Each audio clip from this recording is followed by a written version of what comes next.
Hello friends, how are you? Welcome in this channel. Students, कशी गेली तुमची दिवाळीची सुट्टी?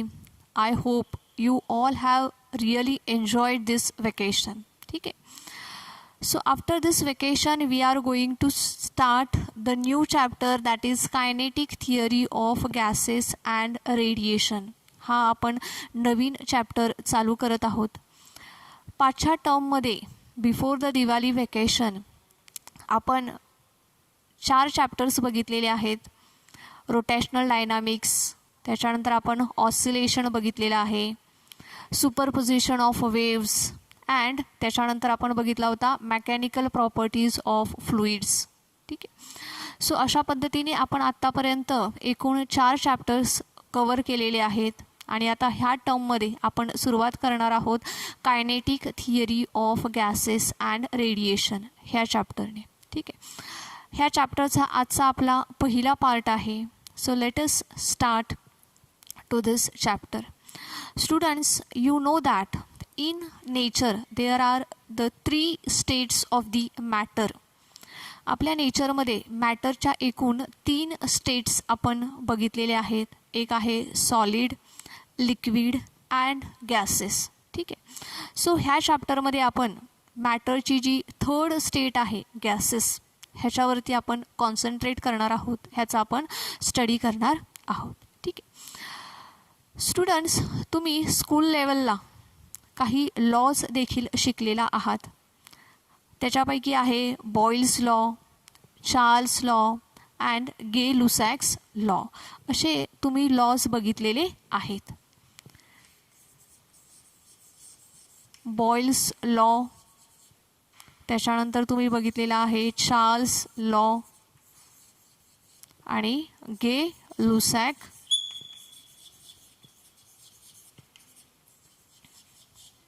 असे एकूण तुम्ही 3 लॉज बघितलेले आहेत. If we combine these 3 laws, आपण जर का ह्या 3ही लॉजला कंबाईन केलं तर will get the ideal gas equation.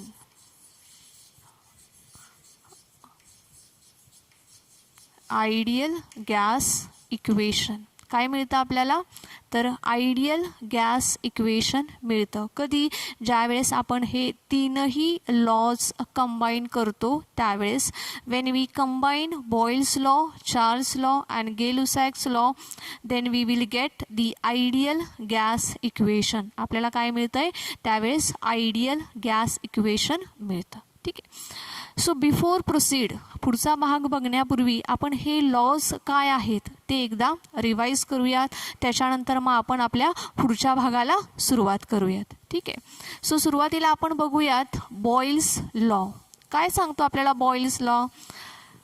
Let us consider a gas which is having pressure P and its volume is V. So at the constant temperature, volume of the gas is inversely proportional to the pressure when the temperature is constant. की ज्या वेळेस temperature कसं असणार आहे तुमचं? Constant असणार आहे. इथे लिहिते ॲट कॉन्स्टंट टेम्परेचर. ठीक आहे. सो बॉइल्स ह्या सायंटिस्टने काय सांगितलेलं आहे आपल्याला? ज्यावेळेस तुम्ही एखादा गॅस घेता त्यावेळेस त्या गॅसचं जे व्हॉल्यूम आहे that volume is inversely proportional to the pressure of that gas at the constant temperature. जर का आपण टेम्परेचर कॉन्स्टंट ठेवलं तर त्या गॅसचं व्हॉल्यूम हे इन्व्हर्सली प्रपोर्शनल असेल. कोणाला? तर प्रेशरला. ठीक आहे. So this is what is Boyle's law. Volume is inversely proportional to the pressure at the constant temperature. ठीक. त्याच्यानंतर आपल्याला बघायचं आहे चार्ल्स लॉ. ठीक आहे. चार्ल्सने काय सांगितलेलं आहे? तर volume of the gas is directly proportional to the temperature. Volume of the gas is directly proportional to the temperature at constant pressure. त्यावेळेस प्रेशर कसा असेल? कॉन्स्टंट असेल. So at constant pressure.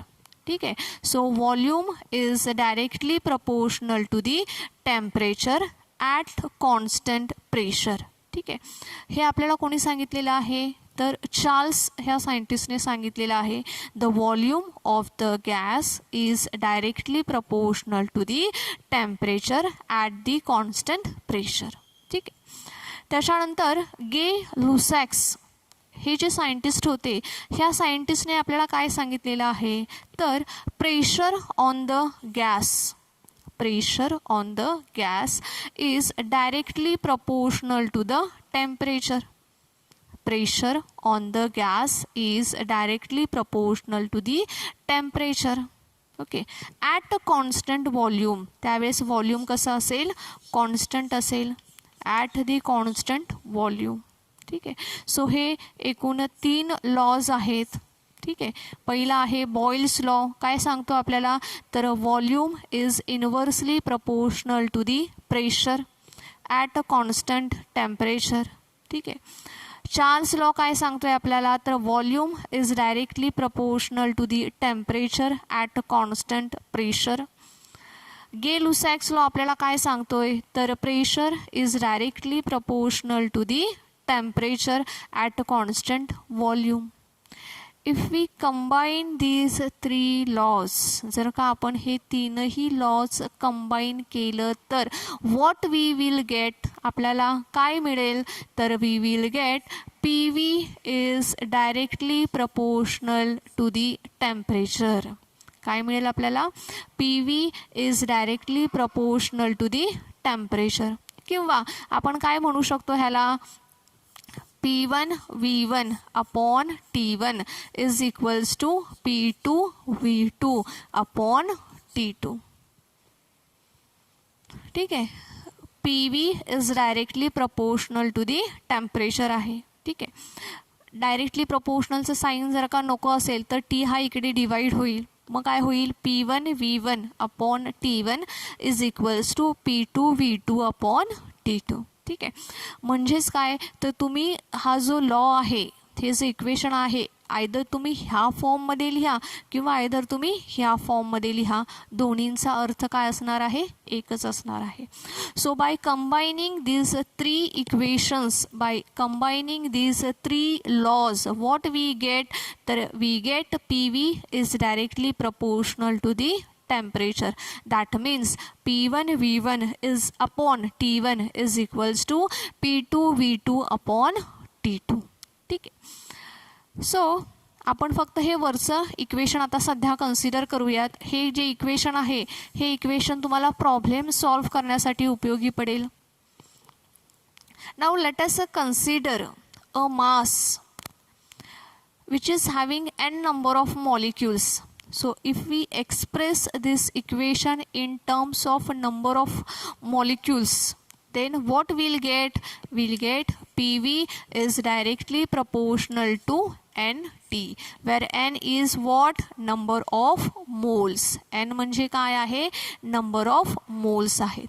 So PV is directly proportional to N into T. N म्हणजे काय आहे, तर number of moles आहेत, right?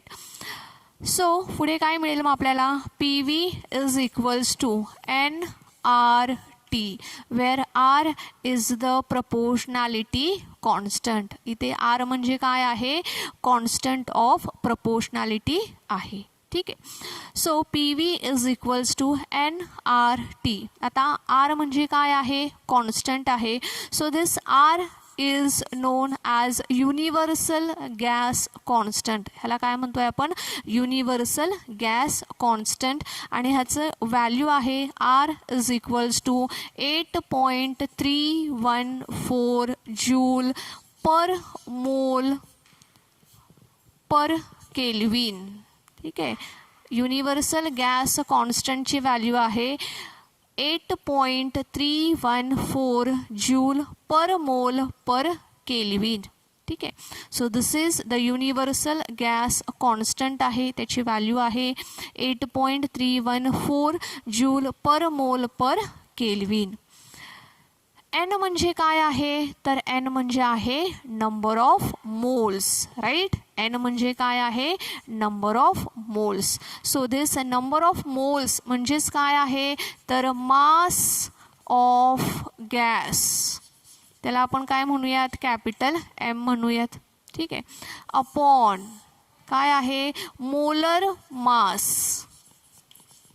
Molar mass that is M0. ठीक आहे. सो एन म्हणजे काय आहे, number of moles which is equals to mass of gas that is capital M आपण कन्सिडर केलेला आहे, divide by molar mass that is M0. ठीक आहे. Also this number of moles is equal to number of molecules. Number of molecules divided by Avogadro's number. Divided by Avogadro's number. ठीक आहे. Number of molecules ह्याला आपण consider करणार आहोत as a capital N. बरोबर आहे, कॅपिटल एन. ॲव्होगॅड्रोज नंबर ह्याला आपण कन्सिडर करणार आहोत NA. बरोबर आहे. काय कन्सिडर केलेलं आहे आपण, ॲव्होगॅड्रोज नंबरला NA असं आपण कन्सिडर केलेलं आहे. नंबर ऑफ मॉलिक्युल्सला आपण कन्सिडर केलेलं आहे कॅपिटल एन. ठीक आहे. So number of moles N is equals to काय आहे, तर mass of gas that is capital M divide by molar mass that is M0. ठीक आहे. Also number of moles is equals to काय आहे, तर number of molecules that is N upon Avogadro's number that is NA. ठीक आहे. So इकडचा भाग आपण रफ करूया की जेणेकरून आपल्याला काय करता येईल, पुढचा भाग बघता येईल. ठीक आहे. ह्याच्यामध्ये आपण काय काय बघितले ते एकदा रिवाईज करूया. Boyle's law, Charles law, Gay Lussac's law. ठीक आहे. बॉइल्स लॉमध्ये आपल्याला काय समजतंय, तर volume is inversely proportional to the pressure at a constant temperature. Now Charles law मध्ये आपल्याला काय समजतंय, तर volume is directly proportional to the temperature at a constant pressure. Gay Lussac's law states that pressure is directly proportional to the temperature at constant volume. ठीक आहे. ह्याचा पुढचा भाग आपण बघूयात. त्याच्यासाठी हा भाग मी रफ करत आहे.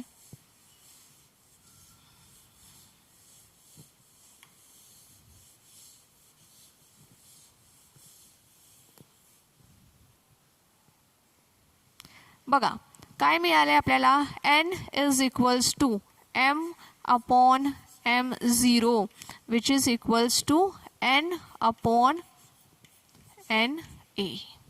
ठीक आहे. हे मी कंबाईन केलेलं आहे फक्त. बघा n म्हणजे काय आहे, तर mass of a gas capital M divide by molar mass that is M0. So m upon M0 झालेला आहे. म्हणजेच काय, तर number of molecules capital N divide by Avogadro's number that is NA. मग आपल्याला काय मिळालेलं आहे, n number of moles is equals to m upon M0 is equals to n upon NA. ठीक आहे. Now students, the universal gas constant R can be expressed as a NA into KB.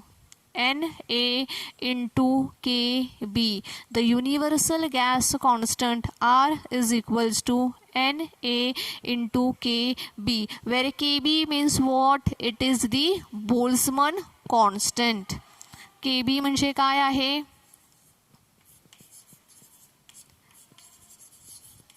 Boltzmann constant. KB म्हणजे काय आहे, it is बोल्समन constant. ठीक आहे. So R is equals to NA into KB. So KB is a Boltzmann constant. ठीक आहे. आता हे जे इक्वेशन आहे PV is equals to nRT, ह्या इक्वेशनला मी नंबर 1 देते. बरोबर आहे. इक्वेशन 1 मध्ये आपण ह्या व्हॅल्यूज पुट करूयात. ठीक आहे. सो काय मिळेल, P V is equals to N. एनची व्हॅल्यू बघा काय आहे, एन अपॉन एन ए. एनची व्हॅल्यू आपल्याला काय मिळालेली आहे, N upon N A. Okay.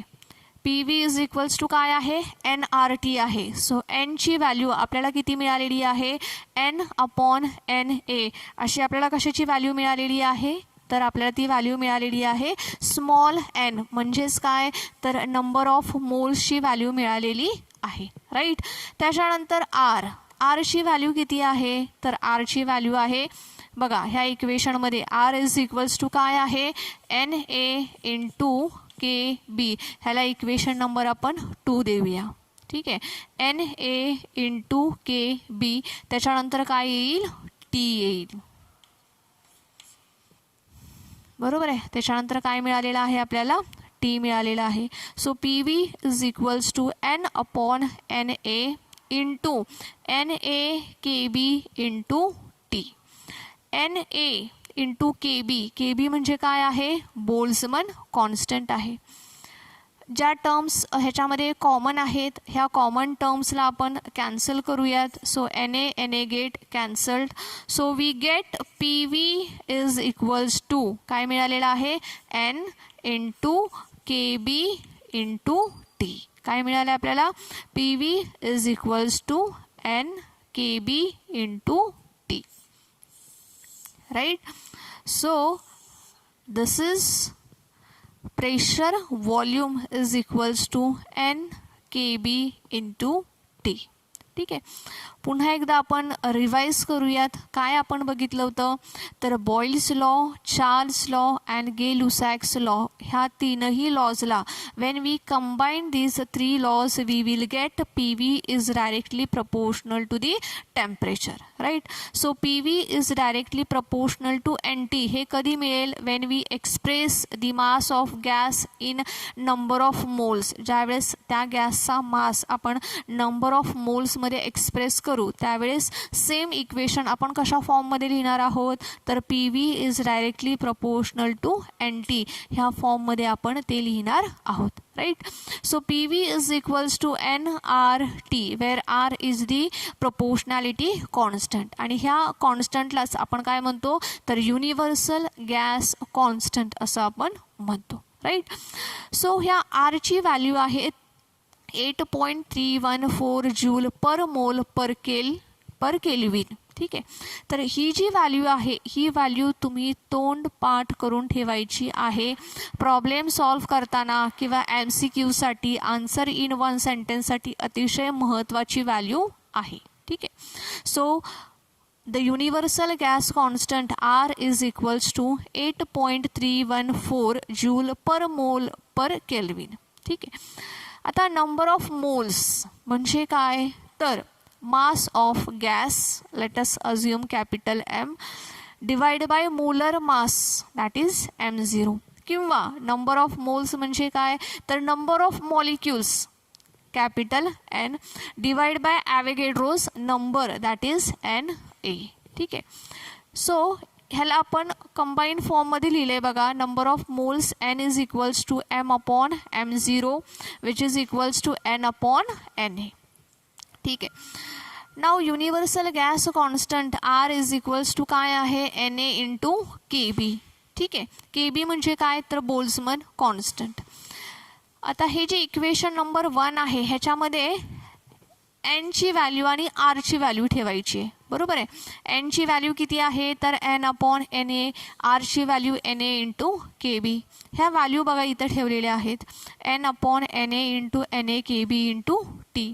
NA get cancelled. So we get PV is equals to N KB into T. We get PV is equals to N KB into T.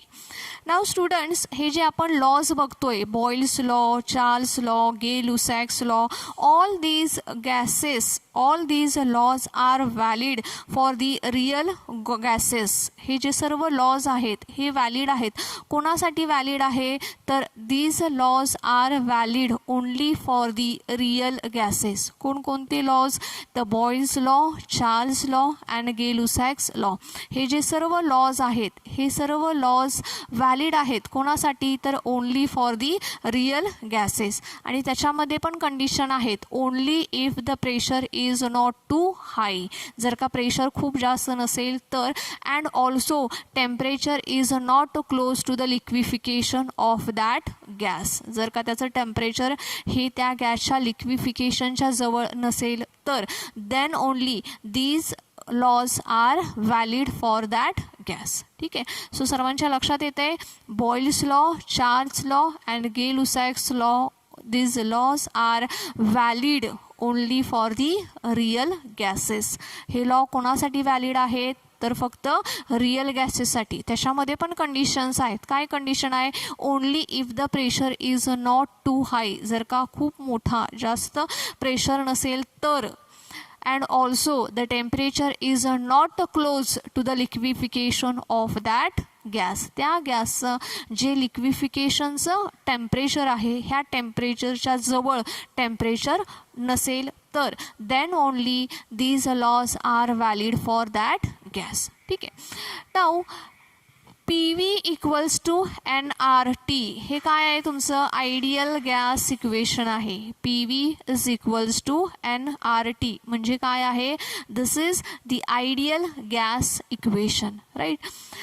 Now the gas which obeys this law, okay, the gas which obeys this law, PV equals to nRT, हे obey करतात, that gases are nothing but the ideal gases. आणि हे जे सर्व gases आहेत की जे obey करतायत PV is equals to nRT, हे जे इक्वेशन आहे हे इक्वेशन ओबे होते त्या सर्व गॅसेसला आपण काय म्हणतोय? तर त्या गॅसेसला आपण म्हणतोय आयडियल गॅस असं म्हणतोय. ठीक आहे.